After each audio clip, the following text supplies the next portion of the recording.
믿음의 성도라면 늘 믿음이 성숙해지기를 원하고 기도하는데요.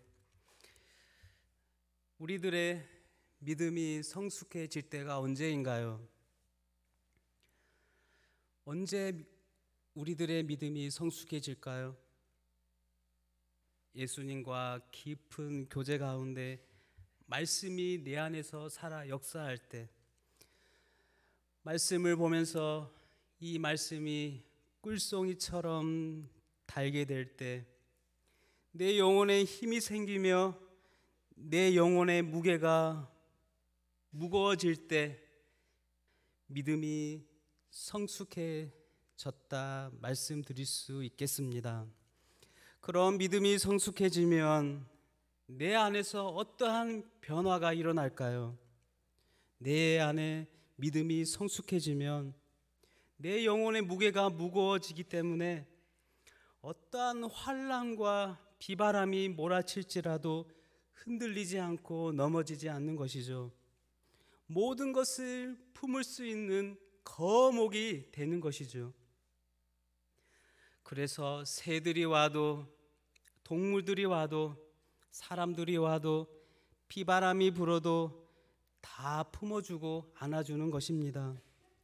오늘 말씀 속에서도 모든 것을 다 품을 것 같은 거목과도 같은 성도가 있습니다. 3절에 내가 간구하는 날에 주께서 응답하시고 내 영혼에 힘을 주어 나를 강하게 하셨나이다. 여러분, 이 성도는 어떠한 상태인가요? 간구하는 날에 있는 상태입니다. 평범한 날이 아니죠. 간구하여야지만이 살아남을 수 있는 상태인 것이죠. 행복한 날일까요? 그날은 평범한 날이 아닙니다. 오늘 말씀 7절의 말씀처럼 환난의 날이죠.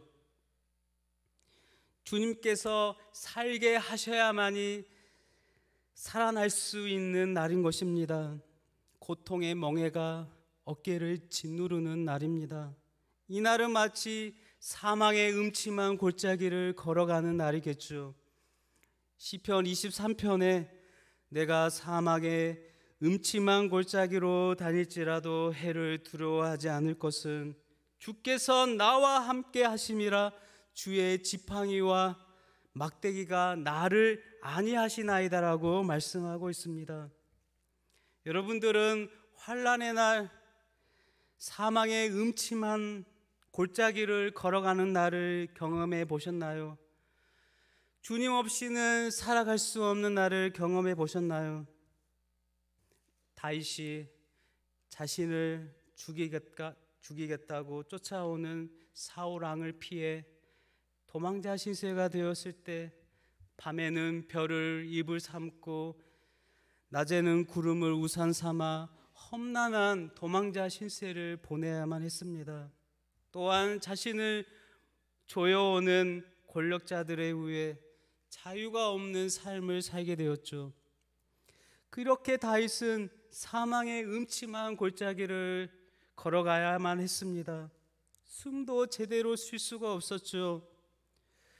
그러나 사망의 음침한 골짜기를 지나갈지라도 다윗은 시편 23편의 말씀처럼 해를 두려워하지 않았습니다. 주님께서 나와 함께 하시고 나를 보호해 주신다는 것을 믿었기 때문이죠. 때로는 우리의 삶 속에도 사망의 음침한 골짜기 같은 상황이 올 것입니다.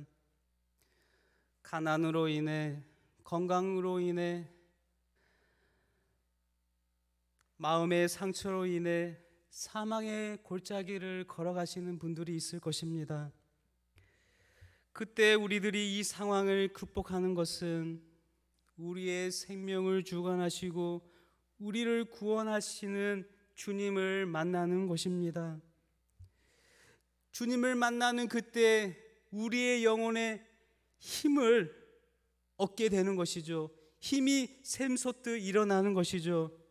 사랑하는 성도 여러분, 우리는 늘 우리의 영혼에 힘이 생겨야 이 험난한 세상을 살아갈 수 있는 것입니다. 힘을 받아야 하는 것이죠. 성령의 능력을 받아야 합니다. 하늘로부터 내려오는 힘을 공급받아야 하는 것입니다. 그래야 할 때 어떠한 어려움 속에서도 강한 용사로 이 세상에서 힘있게 살아갈 수 있는 것이죠. 기도의 사람 다니엘은 강한 용사였습니다. 그는 늘 하늘의 하나님께 기도하였죠. 하나님께 힘을 공급받았던 것이죠. 그래서 사자굴에 던져질지라도 기도를 쉬는 죄를 범하지 않았던 것입니다. 세상의 권력자 앞에서도 당당하였습니다. 결국 그는 사자굴에 던져지게 되었죠.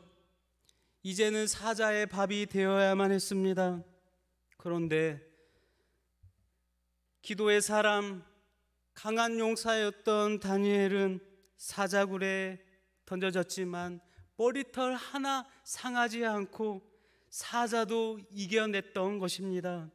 그 모습을 본 바벨론 왕 느부갓네살이 다니엘의 믿음을 보고 이렇게 감동하여 하늘의 하나님, 이스라엘 하나님을 찬미하고 찬양하고 높이는 모습에까지 이르게 되었던 것입니다. 이렇게 세상의 왕들, 하나님에 대하여 반감을 가지고 있는 사람들조차도 우리의 믿음의 모습을 통하여 하나님을 높이며 하나님을 찬양하게 되는 것이죠. 그래서 우리들이 하나님께 힘을 얻고 강하게 살아가야 하는 이유는 우리를 적대시하는 사람들조차, 하나님을 믿지 않는 사람들조차 하나님을 찬양하는 자리에게까지 오게 하는 사명을 하나님께서 우리에게 주셨기 때문입니다. 그러므로 교회는 어떠한 곳이 되어야 할까요? 우리들만의 리그가 되어서는 안 됩니다. 우리 교회는 우리들만의 천국 잔치를 벌이는 곳이 되어서는 안 됩니다. 하나님을 믿지 않는 자들도 편하게 올 수 있는 곳이 되어야 하겠죠. 그래서 세상 사람들이, 하나님을 대적하는 자들이 하나님을 찬양하며 이 천지 만물을 다스리는 분이 하나님이심을 우리의 교회의 모습을 통하여 드러내야 하는 것입니다. 그렇다면 세상의 왕들도, 교회를 핍박하는 자들도 하나님을 알게 하기 위해서는 우리들이 어떻게 살아가야 할까요? 어떠한 좋은 방법이 있을까요? 어떻게 살아야만이 세상 사람들이 우리의 모습을 통하여서, 이 교회를 통하여 하나님을 찬양할 수 있게 될까요? 세상이 하나님을 가장 쉽게 알게 하는 방법이 있습니다. 그것은 바로 믿음의 성도들이 낮아지는 것이죠. 섬김의 자리에 있어야 하는 것입니다. 낮아지고 낮아져야 하는 것입니다. 낮아짐의 비밀이 있습니다. 대접받는 자리가 아닌 낮은 자리, 섬김의 자리에는 하늘의 비밀이 있는 것이죠. 그래서 주님께서 말씀하시죠. 높고자 하면 낮아지게 될 것이고, 낮아지게 되면 낮고자 하면 높아지게 될 것이라고 말씀하는 것입니다. 우리들이 높고자 하면 세상은 우리를 비난하지만, 우리가 낮고자 하면 세상은 우리를 높이며 하나님을 높이게 될 것입니다. 그래서 하나님이 이 비밀을, 낮아짐의 비밀을 먼저 보여주셨는데요, 그것은 바로 계시입니다. 계시는 하나님을 드러내 보여주는 것이죠. 가장 높으신 분이 낮은 우리들에게 자신을 보여주시는 것입니다. 특별히 우리들이 볼 수 없는 초월적이신 예수님을 이 낮고 낮은 이 땅에 오시게 하셔서 우리들이 예수님을 알 수 있게 하셨는데요. 빌립보서 2장 5절 이하에 성경은 이렇게 말씀하고 있습니다. 너희 안에 이 마음을 품으라. 고 그리스도 예수의 마음이니 그는 근본 하나님의 본체시나 하나님과 동등됨을 취할 것으로 여기지 아니하시고 오히려 자기를 비워 종의 형체를 가지사 사람들과 같이 되셨고 사람의 모양으로 나타나사 자기를 낮추시고 죽기까지 복종하셨으니 곧 십자가에 죽으심이라.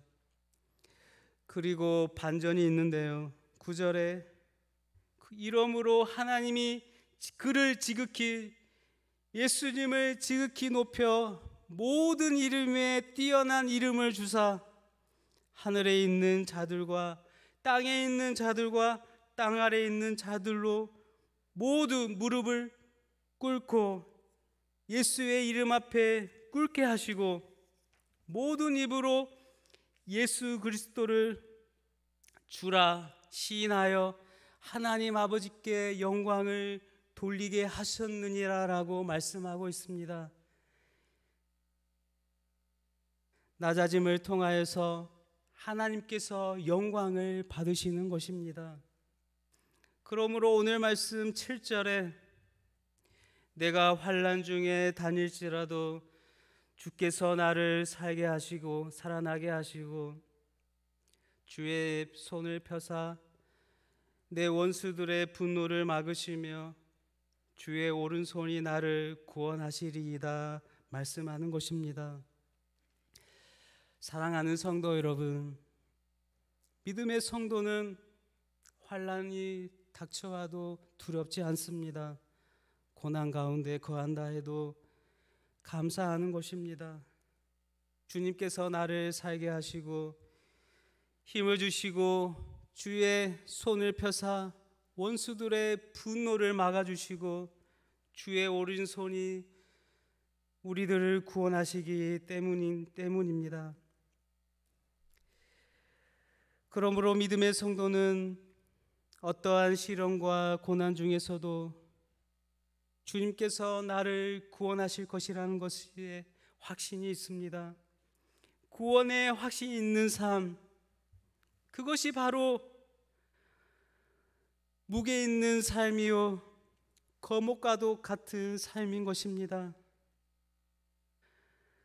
그러므로 저와 여러분들은 오늘도 내일도 미래에도 여전히 하나님의 인자하심과 성실하심으로 나를 구원하시고 영원히 우리와 함께 하심을 믿어야 할 것입니다.